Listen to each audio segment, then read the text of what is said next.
Friends, welcome to quick and easy. Friends, શિયાળો ચાલી રહ્યો છે અને શિયાળામાં કહેવામાં આવ્યું છે કે ચણા અને ગોળ તો ખાવાના અને ખાવાના જ, અને એનાથી તમારી બારે માસ હેલ્થ સારી રહે. તો બસ, તો એની સાથે આપણે એક વધારે ઘી પણ ઉમેરીશું અને ઘી, ગોળ અને ચણામાંથી એકદમ સરસ રેસીપી બનાવીશું. તો એના માટે મેં 200 ગ્રામ ચોખ્ખું ઘી લીધું છે. મેં ગાયનું લીધું છે, તમે જે ખાતા હોય એ ઘરે લેવું.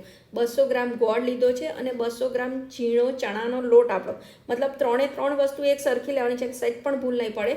હવે ઘી થોડું ગરમ થાય ને એટલે તમારે 200 ગ્રામ આ જે લોટ આપણે ચાળીને રાખ્યો હતો એ અંદર ઉમેરવાનો. તમને લાગશે કે ઘી ઓછું છે, ના, ઘી કમ્પ્લીટ જ છે.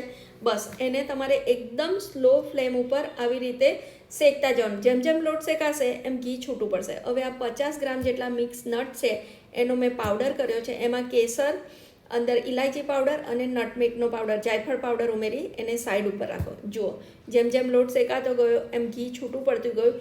લગભગ 15 મિનિટ લાગે છે. 15 મિનિટમાં આપણો લોટ સરસ શેકાઈ ગયો.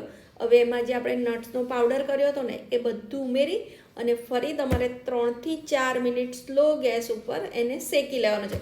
એટલે લગભગ 20 મિનિટ જેટલું થશે. ગેસની ફ્લેમ સ્લો રાખવાની, એનો ટેસ્ટ બહુ સારો આવશે. જો આવું એકદમ હલકું થઈ ગયું છે. હવે એમાં આપણે તમારે જે ગોળ આપણે સમારીને રાખ્યો હતો ને એ ઉમેરવાનો, પણ ગેસ બંધ કર્યા પછી અડધો મિનિટ આવો લોટને હલાવવાનો અને પછી આ તમારે અંદર ગોળ ઉમેરી દેવાનો. એકદમ ગરમમાં તમારે ગોળ નથી ઉમેરવાનો, નહીં તો થોડીક કડક થઈ જશે.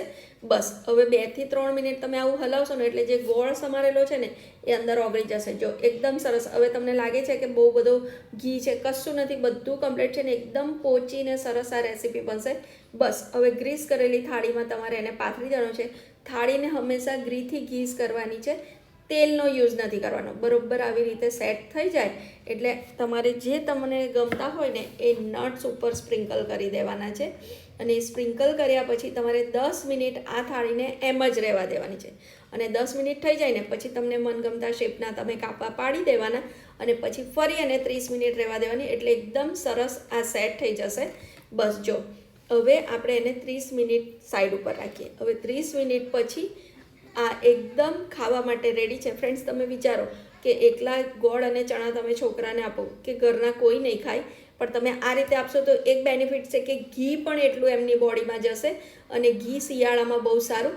એટલે મેં આ રેસીપી બનાવી છે. તો તમે આ ચોક્કસથી ટ્રાય કરજો. બહુ ઇઝી છે. ના તમારે ગોળનો પાયો કરવાનો છે, ના ખાંડની ચાસણી કરવાની છે. સ્ટીલ ટેસ્ટમાં કોમ્પ્રોમાઇઝ પણ નથી કરવાનું. તો તમે ચોક્કસ ટ્રાય કરજો. Thank you.